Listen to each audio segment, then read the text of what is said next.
我叫粉碎，我是一只鸡，可以喊我粉碎鸡。我的任务是粉碎一切谣言。看看今天的谣言是什么？睡觉呼噜震天响，香香安眠到天亮。这个说法是错误的。其实打鼾的问题呢，至少说明我们在睡眠当中这个气道不通畅。从医学的角度呢，叫阻塞性睡眠呼吸暂停低通气综合征。什么意思呢？就是在睡眠过程当中，由于上气道的解剖的一些阻塞，是吧，导致了一个气道的不通畅。比如说扁桃体的肥厚啊、咽腔的狭窄等等，有了问题，一定要去医院找到专科的大夫，是吧？专科的医院进行专业的诊治。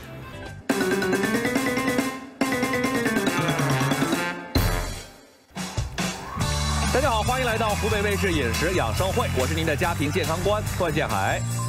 你们好，我是养生小能手胖胖同学。胖同学，请问一下，平常你睡觉会打呼噜吗？哎，这个我不能说假话啊！你可能觉得一看我这体型，我坐这儿你就会觉得我打呼噜。哦，其实我一般情况下是不打呼噜的。是，比如说我有点感冒呀，比如说喝了点酒啊，或者有点疲劳的情况下，会有一些呼噜，这个是真的。所以呢，今天给你一个考题。今天不用鼻子，用耳朵。我们来听一听这几种呼噜声当中，你觉得哪种呼噜可能潜藏着很大的问题，身体出现了极大的疾患，好不好？来，你听听第一种鼾声。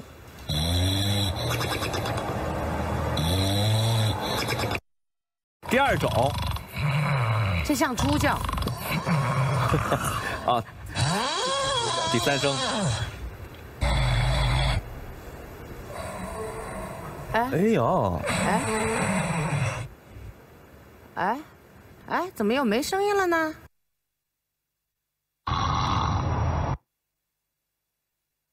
所以，到底这几种鼾声当中，哪一种鼾声可能问题最大？我们请出一位专家来为您答疑解惑。让我们有请来自于武汉大学中南医院耳鼻咽喉头颈外科的陈雄主任，有请。欢迎陈主任，陈主任好。陈雄，武汉大学中南医院耳鼻喉科头颈外科主任、主任医师，中国医师协会睡眠医学专业委员会常务委员，湖北省睡眠研究会副理事长，擅长睡眠呼吸障碍疾病、儿童及成年鼾症及相关鼻病、咽喉疾病的诊断和治疗。第四种中间它是有间歇的，没声的。最大的问题就在这个没声之间，这个呼吸中止。打鼾，所以总的来说叫鼾症。我们从医学的角度，它叫阻塞性睡眠呼吸暂停低通气综合征。但是重点是呼吸暂停。我们在医学上有一个界定啊，就是说成人，你这种间隔的这种呼吸中止啊，超过10秒，那么就有病理生理的损害，是吧？这个对身体有危害，我们就要关注。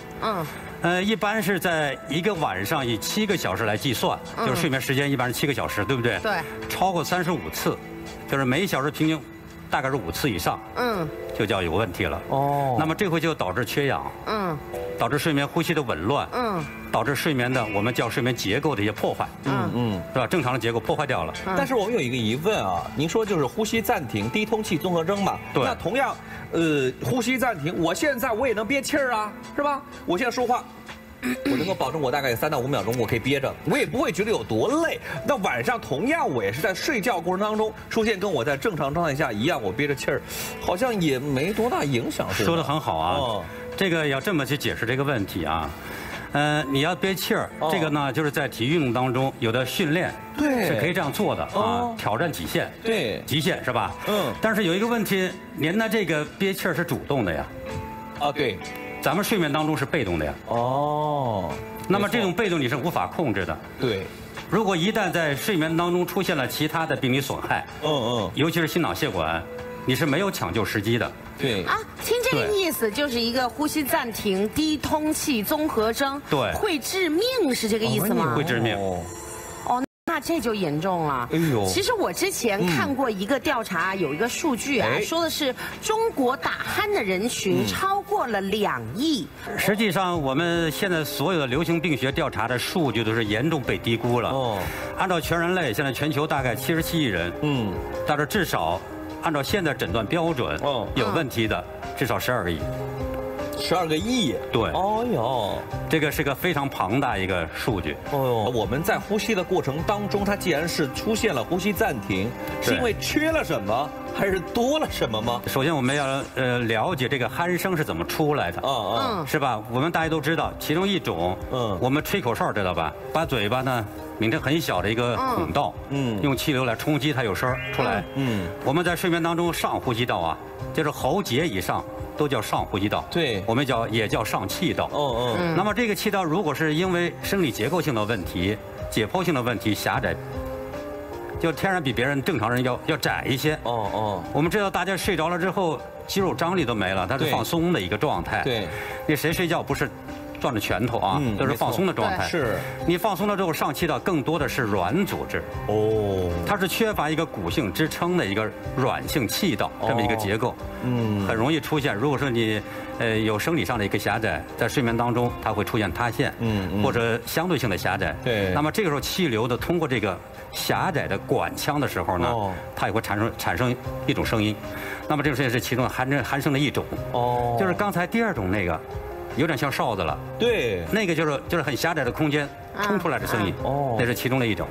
还有一种什么呢？就是我们呼吸道有很多软组织，包括软腭，对，软腭是就我们俗称叫天花板，小舌头，对，就那个小舌头那个地方，那个地方很软，如果在睡眠当中它更软，气流冲击的时候，它像红旗飘扬一样，对，它震动，它产生的声音。又是另外一种鼾声，所以就会有这种哨鸣的那种声音感。另外一种鼾声，明白了。其实呢，均匀的鼾声对人体的影响相对来说会要小一些。相比之下，它要小一些，它比较均匀，它总是有。所以说，这个呼噜的程度分为有危险等级的，对吗？对。所以我这里呢也有一个题板，不知道总结的是否正确，让我们的陈主任帮我们看一下。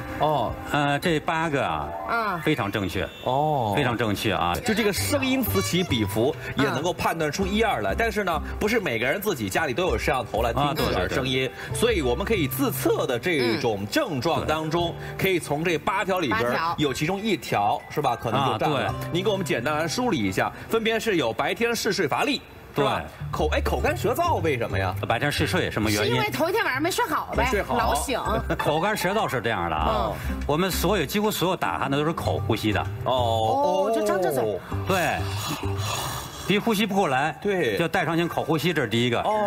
然后呢，鼾症它是有它的一些特征的，对，是吧？那个颅颌面一个特征，就能看出来，就是基本上这个下颌是外旋的，对，下来之后口张开，自然张开，没错。然后口呼吸之后呢，我们知道这个咽喉炎在日常生活当中非常的多见，是吧？如果说你长期的张口呼吸，我们鼻腔的很多重要的生理功能缺失了。对，因为我鼻腔有功能啊，我对过吸入的空气要过滤，要加热，是的，要清除一些细菌。那口呼吸没有了，这第一道屏障没有。是的，这样的话，我们咽炎就千言不愈，这就是口干舌燥。对，主要的原因。好的，这个我们能够理解啊，精力不集中、疲劳、记忆力减退，这反正就是睡不好觉呗，没睡好是吧？对，这个夜尿增多、频繁起夜，这不是一般人会说一个男人肾功能不好的一个表现吗？说对了，这怎么就跟打呼噜有关联了呢？这就是肾功能不好啊！真的呀？啊，真是这样。为什么呢？尤其是重度的 OC， 我们就是鼾症尿啊，叫重度鼾症啊，这个病。好的。你发展到一定的程度的时候呢，比如说有高血压，必须影响肾功能的一些障碍。这个时候就出现夜尿增多了。对，夜尿增多一定是肾功能的影响，这导致是我们的重度的 OC 它的一个并发症之一。对。明白了，好的。发展到一定的程度啊，不是轻度的时候可能会好一些。对。好，这夜间多汗，这夜间反酸烧心是怎么回事呢？这跟胃有什么关系吗？对呀，有很大的关系啊。我先说这个夜间多汗。我们知道这个汗呢跟副交感它的那个神经它有个控制啊。对。在睡眠呼吸暂停发生了之后，睡眠当中的缺氧、睡眠片段化，导致一个最重要的，我们医学上叫交感兴奋。交感兴奋。有时候交感兴奋就是我们血管会收缩啊，这是高血压的一个病因。另外一个副交感兴奋，副交感兴奋就导致这样多汗呢，它的分泌增加了。出现多汗，然后反酸和烧心怎么会出现的呢？我们憋住了，没呼吸了，是吧？终止了，这个时候胸腔是负压的，胸腔是负压，那个食管、气管在肺部，对不对？这个时候因为虹吸作用，知道吗？是彩虹就是虹吸作用，对，就把胃内容物或者胃酸通过虹吸作用，就是反流到咽喉出来了，反到咽喉部了，它会频繁发生这样的一个现象，而且是在夜间发生的，夜间发烧心。对，好的，还有这个早晨起来头痛头晕，这个能够理解哈，好理解这个。晨起高血压，一般老年朋友好像都容易晨起血压会比其他的时候要高一点点。睡眠导致的是个独立危险因素之一。就是我们很多高血压，就是高血压有1/3啊。对，一个是原发性的，一个是继发性。继发性里面有一半是什么呢？就是睡眠呼吸暂停发生之后导致的血压高。明白了，发生之后交感兴奋，血压增加。确确实实啊！刚才呢，这个陈主任告诉我们，其实通过这些方法可以简单自测一下自己有没有这种呼吸暂停。这个低通气综合征，对，是吧？那除此之外，我们更想了解的是，其实无外乎也就是打个鼾，它对我们的家庭、对我们的身体真的影响会那么大吗？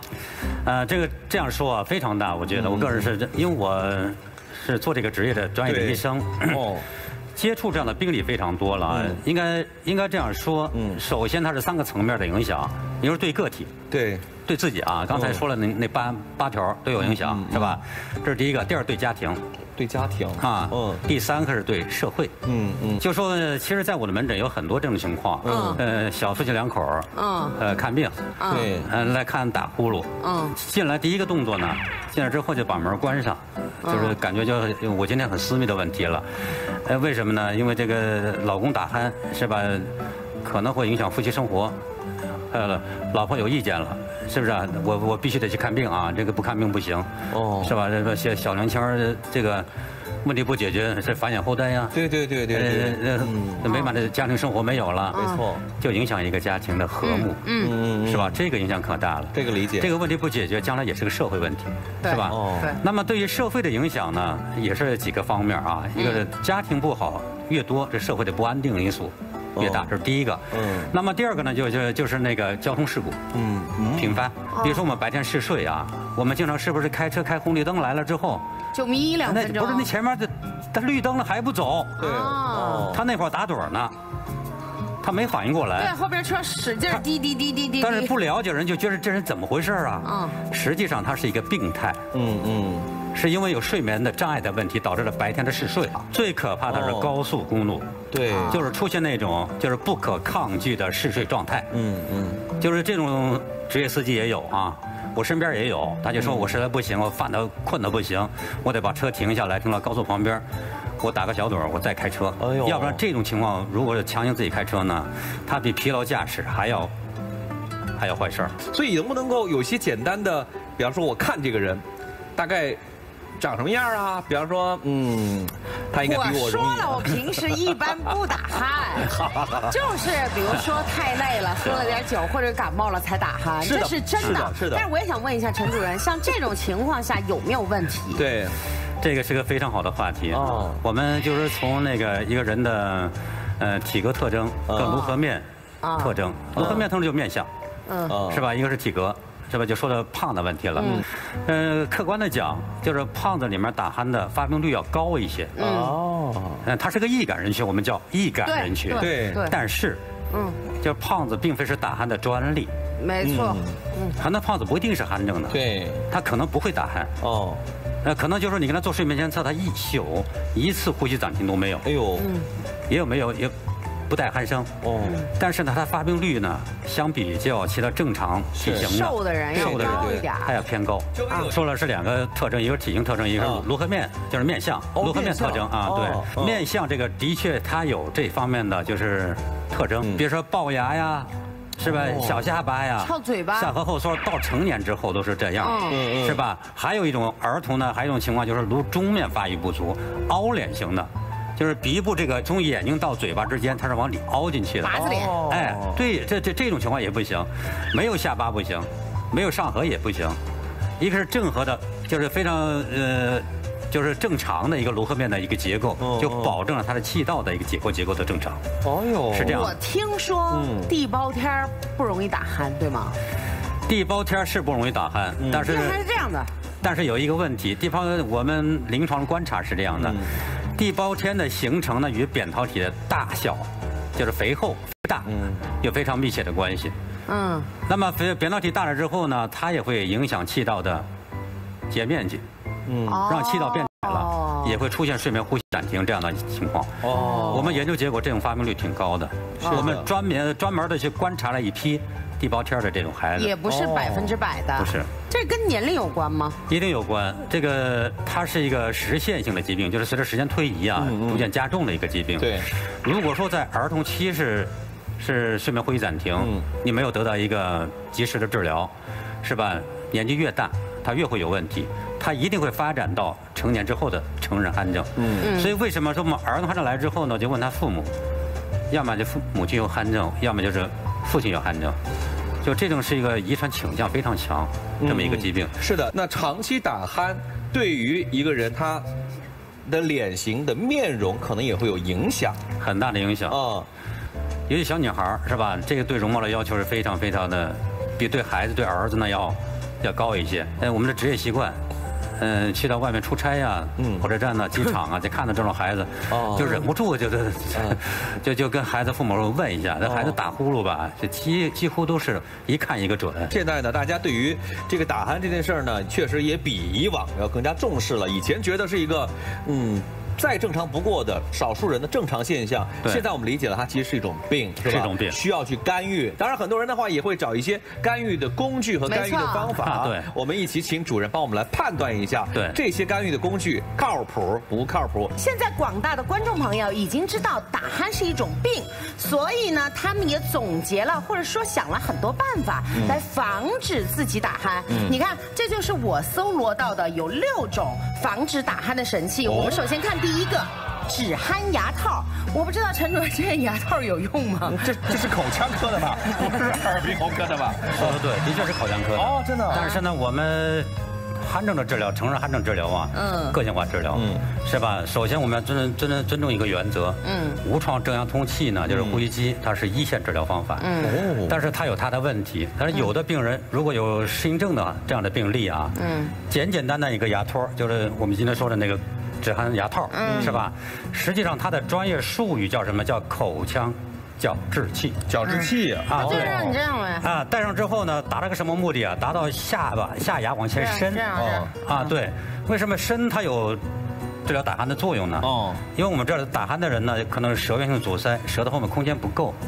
下巴要么就比较短，要么就后缩。那么这样的情况之下呢，我们下巴往前伸了之后，舌头也跟着往前来了。就你明显感到嘴巴里边空间更大了，对吧？这就是释放空间，气道通畅。那这个戴久了会不会成斜拔子脸呢？就是那种地包天呢，会不会啊？地包天不会，但是呢，它会有些问题。但是也有的病人是用不了。比如说你牙本身不好。它有条件的。就是它有用，但是不是对每一个人都有用。对。第二个就是止鼾贴。然后我觉得这个可能。这个止鼾贴呢，这个有点不靠谱。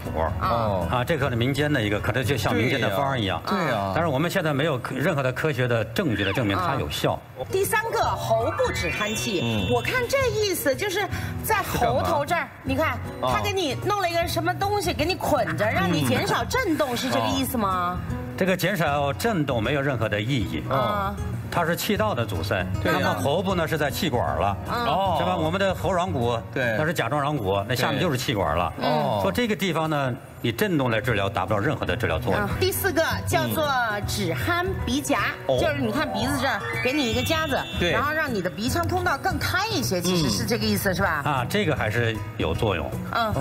有的病人，比如说是鼻鼾，有一种鼾就是鼻腔出来的鼾声。对，比如说有一种就我们叫鼻瓣区狭窄，就是鼻腔我们叫鼻腺庭嘛，那个地方比较小，是吧？它不够宽。对，用这个解决问题。睡觉时候弄一个，它舒服了。真的可以。第4个还行，就是咱们看第5个。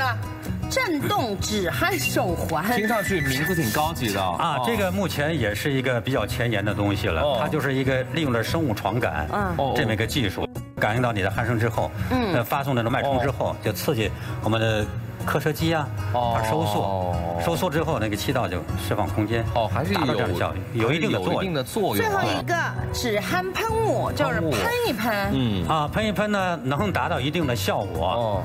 在中医里边呢，这个鼾症这个病叫痰湿。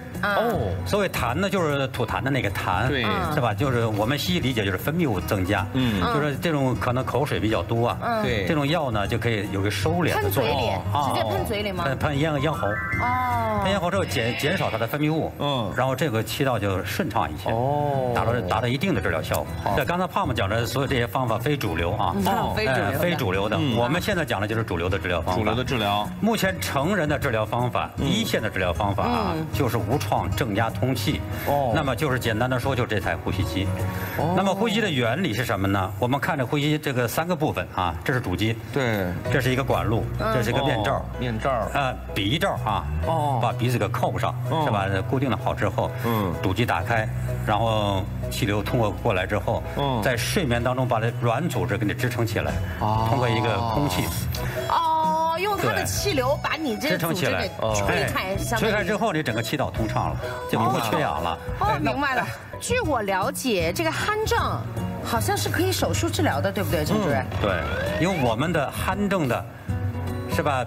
病理生理的破坏的部位，上呼吸道上气道，对，上气道解剖性的狭窄嘛，它窄了。所以我们叫上气道重建。把它做宽，修路。把路修宽目的就在这儿。明白了。对，我们看到这也是目前比较主流的一种治疗方法。对，所以呢，也希望大家能够着实的放心。现在呢，针对于鼾症，不管是成人的还是儿童的，都有很针对性的方法去应对。当然，也不要再轻易的相信这种网红的产品。所以也希望大家谨遵医嘱。我们也再次谢谢今天陈主任来到我们饮食养生会做的重要科普，谢谢陈主任。好了，那接下来我们就把时间交给胖胖，进入到今天的金龙鱼1:1:1健康厨房，看看今晚有啥好吃的。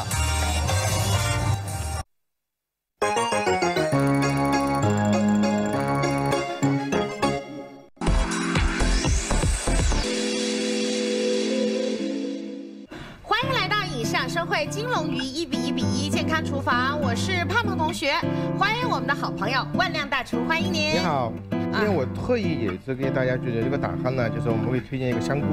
好，然后除了有香菇以外呢，我们配上的就是广东菜心。然后今天我就是教大家做一个叫常规的家里面都能做的这个香菇扣菜心。首先我们在锅中烧水，加入我们的油。加入金龙鱼1:1:1黄金比例调和油。为什么你在餐馆里面吃到的这个青菜呢，颜色翠绿，形状非常的好看啊？就是他们在煮的这个水当中一定要加油，还要加点盐。然后我们把香菇丢进去，稍微焯到水。好。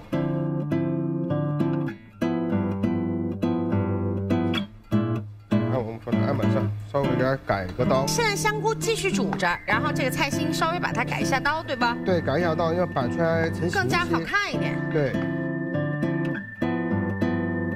现在香菇煮好了，可以出锅了。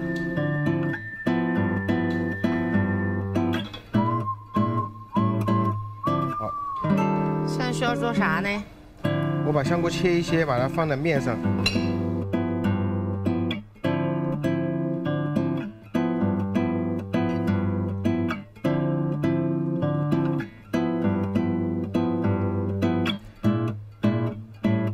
首先，我们开始兑汁水。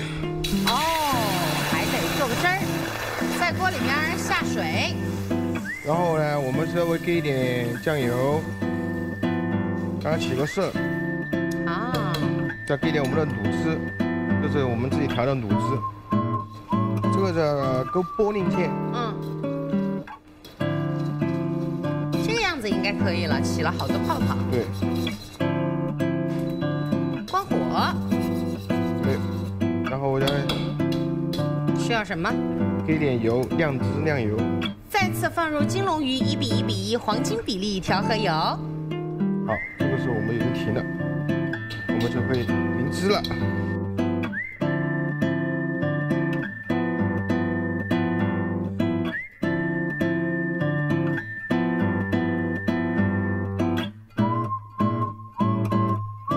感谢万大厨，也要感谢金龙鱼1:1:1，金龙鱼1:1:1荣获中国营养学会中国营养学科学技术奖的肯定。感谢您的收看，今天的健康厨房跟您说再见，明天不见不散。本节目由顶级合作伙伴、全球众多营养专家一致推荐的营养好油金龙鱼1:1:1赞助播出。快乐养生，健康随行，关注饮食养生会微信公众号。在收看节目同时，欢迎您关注饮食养生会的官方微博、微信、抖音，更多养生干货等着您。